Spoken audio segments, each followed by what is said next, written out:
Hello everyone, good morning. তোমরা সবাই কেমন আছো? আশা করি ভালো আছো। আমিও ভালো আছি। তো আমার একটা মিষ্টি ব্লগে তোমাদের সবাইকে জানাই স্বাগত। তোমরা পুরো ভিডিওটা দেখো, লাইক কমেন্ট শেয়ার করতে ভুলো না। আর যারা আমার নতুন বন্ধু দেখছো, প্লিজ চ্যানেলটাকে সাবস্ক্রাইব করে দিয়ে পাশে থেকো। আর তোমরা যদি আমাকে ভালোবাসা দাও, সাপোর্ট করো, তাহলে আমার ভিডিও করার আগ্রহটা আরও বেড়ে যাবে। আমার ইচ্ছা করবে যে তোমরা আমাকে এত ভালোবাসা দিচ্ছ, আমি চেষ্টা করবো তোমাদের সাথে ডেলি ভিডিও শেয়ার করার। আর তোমরা যদি আমার ডেলি ব্লগ দেখতে চাও, তাহলে অবশ্যই কমেন্ট করো। আমি চেষ্টা করবো তোমাদেরকে ডেলি ব্লগ দেওয়ার। এই কদিন ধরে আমি ডেলি ব্লগ দেওয়ার চেষ্টা করছি, মাঝে দু একদিন গ্যাপ হয়ে যাচ্ছে। তোমরা কিছু মনে করো না, একটু ম্যানেজ করে নিও। বুঝতেই তো পারছো, একার সংসারে সব কিছু করতে হয়, ওই জন্যে সবসময় এডিট করে ভিডিও ছাড়তে হয়, তাই হয়ে ওঠে না মাঝে মাঝে, ওই জন্য একটু গ্যাপ হয়ে যায়। তো সকালে ঘুম থেকে উঠেছি 8টার সময়। আর রায়ের ঠাম্মা তো বাড়ি নেই, আমার ননদের বাড়ি গেছে দুজনে। আর আমি আছি হচ্ছে ও আর আমি বাড়িতে। তো সকালে ঘুম থেকে উঠেছি 8টার সময়। দেখো ওয়েদারটা কি ভালো, কালকেরও রোদ উঠেছে, আজকেরও রোদ উঠেছে, বেশ ভালোই লাগছে। আমার বর্ষাকালে সবসময় বৃষ্টি হলে তো একদম ভালো লাগে না, কাজ করতেও ভালো লাগে না, কোনো কিছুই ভালো লাগে না। এরকম শুকনো ওয়েদার থাকবে, রোদ উঠবে, বেশ কাজ করতেও ভালো লাগে। তো ঘরদোর ঝাঁট দিয়ে নিলাম, নিয়ে দেখো বাইরেটাও সুন্দর করে ঝাঁট দিয়ে নিলাম। আর এদিকে দেখো মাছ এসে ডাকছে, তাই ওকে ডেকে দিলাম, বললাম কি মাছ এসছে দেখো। তো আমি এদিকে বাইরেটা ঝাঁট দিয়ে দরজার সামনে জল দিয়ে দিলাম, আর একেবারে গাছগুলোতেও জল দিয়ে দিলাম। দিয়ে দেখো এদিকে চলে এসেছি মাছ দেখতে। তো পাবদা মাছটা নিলাম। পাবদা মাছটা খেতে বেশ ভালো লাগে, সর্ষে দিয়ে মানে মাখা মাখা তরকারি করলে খেতে বেশ দারুণ টেস্ট হয়। ওই জন্য পাবদা মাছটাই নিলাম। সবসময় তো কাতলা মাছ খাচ্ছি, রুই মাছ খাচ্ছি। রাতে যেহেতু আমরা দুজনে খেয়েছি, কটা বাসন পড়েছিল, সেই বাসনগুলোও মেজে নিলাম। আর রায়ের বইয়ের ব্যাগটা একটু ময়লা হয়েছে, ভাবলাম রোদ উঠেছে, ব্যাগটা একটু কেচে দিই। তাই ব্যাগটা প্রথমে ভিজিয়ে রেখে বাসনগুলো আগে মেজে তারপর কলতলাটা ভালোভাবে ধুয়ে দিলাম। দিয়ে এবার রায়ের ব্যাগটা একটু হাত দিয়ে ঘষে আর ধুয়ে দেবো। আর আমার একটা নাইটি ছেড়েছিলাম বাসি, সেটাও ধুয়ে নেব।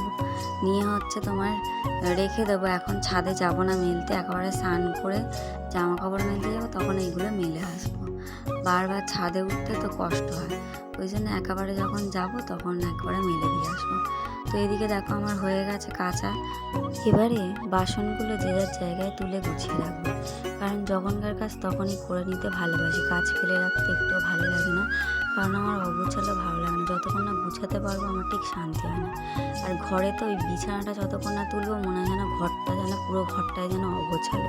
তাই ও ঘুম থেকে উঠে গেছে, তাই বিছানাটা দেখো তুলে নিলাম। দেখো বিছানাটা তোলার পরে ঘরের লুকটাই চেঞ্জ হয়ে গেল। বিছানাটা যতক্ষণ না টিপটাপ করে গুছিয়ে রাখি সবসময়, আমি বিছানা বলো ঘরদোর বলো সব কিছু, কারণ আমার ছোটো থেকেই এটা অভ্যেস সবসময় পরিপাটি করে কাজ করতে। তারপর বিছানা তোলা হয়ে গেছে, সিঁড়িঘরে কটা জামা কাপড় শুকিয়ে গেছিলো, সেইগুলো ভাঁজ করে আলনায় রেখে দিলাম। তারপরে চা করলাম, দুজন মিলে একটু চা খেলাম বিস্কুট দিয়ে। তারপরে মাছগুলো ছিল কেটে নিয়ে ধুয়ে নিলাম, নিয়ে রেখে চলে গেছিলাম চান করতে। তো স্নান করে চলে এসেছি। আমার আগের ভিডিওতে যারা সুন্দর সুন্দর কমেন্ট করেছে তাদের নামগুলো নিয়ে নেব। শম্পা দিদিভাই কমেন্ট করেছে, খুব সুন্দর হয়েছে ভিডিওটা, সাবস্ক্রাইব আর লাইক করে আমিও পাশে থাকলাম। অনেক ধন্যবাদ দিদিভাই পাশে থাকার জন্য।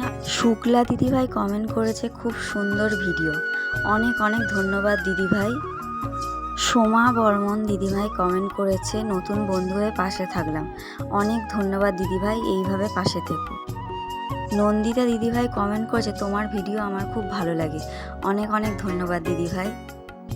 নাসিকের ঘরকন্যা ব্লগ থেকে দিদিভাই কমেন্ট করেছে, তোমার ভিডিও দেখতে বেশ ভালো লাগে, অনেক ধন্যবাদ দিদিভাই। তোমরা আমাকে এত ভালোবাসো, এত সুন্দর সুন্দর কমেন্ট করেছো, আমার দেখে খুব ভালো লাগলো। তোমরা এইভাবে পাশে থেকো, আমিও তোমাদের পাশে আছি। আজকে যারা আমার এই ভিডিওতে কমেন্ট করবে, পরের ভিডিওতে তাদের নামগুলো নেব। জামা কাপড়গুলো নিয়ে চলে গেছিলাম ছাদে সব জামা কাপড় মেলে পুজো করলাম। পুজো করে চলে এলাম নিচেও তুলসী থানে মনসা থানে ফুল জল দিয়ে দিলাম। দিয়ে ও চলে গেছিলো বাজারে, বাজার থেকে দেখো বাজার করে এনেছে। আমি বলেছিলাম লাইলন আর ফলসপার এনে দিতে, সেটাও এনে দিয়েছে। আর সবজি বাজার করে এনেছে, কুমড়ো, আমলকি, লেবু, লঙ্কা, ধনেপাতা, তো যা যা এনেছে তোমাদেরকে দেখালাম। তারপর ঢ্যাঁড়স আলু দিয়ে তরকারি করেছি আর সর্ষে বাটা দিয়ে পাবদা মাছ করেছি। রান্না করে গ্যাস ফ্যাস মুছে বাসন মাজতে গিয়ে যা আমার নাইটিটা ভিজে গেছিলো, ওই জন্য চেঞ্জ করে নিয়ে অন্য নাইটি পরে ওই নাইটিটা ধুয়ে ছাদে মেলে বাকি জামা কাপড়গুলো তুলে ভাঁজ করে রাখলাম। রেখে এবার চলে এসেছি ভাত বাড়তে। তো দুজনে খাবো, তো আর খিদেও পেয়ে গেছে। তো এই যে দেখো তাড়াতাড়ি করে ভাত বেড়ে নিচ্ছি। তো এত কষ্ট হচ্ছিলো, একটু ঠান্ডা জলও বের করে নিয়েছি ফ্রিজ থেকে খাবো বলে। তো এবার দুজনার জন্য ভাত বেড়ে নিয়েছি, তো খেতে বসে যাব। তো ভিডিওটা এই অবধি করেছি, আর করিনি। তোমাদের কেমন লাগলো ভিডিওটা জানিও, আর পাশে থেকো, অবশ্যই সাবস্ক্রাইব করে দিও। চলো টাটা।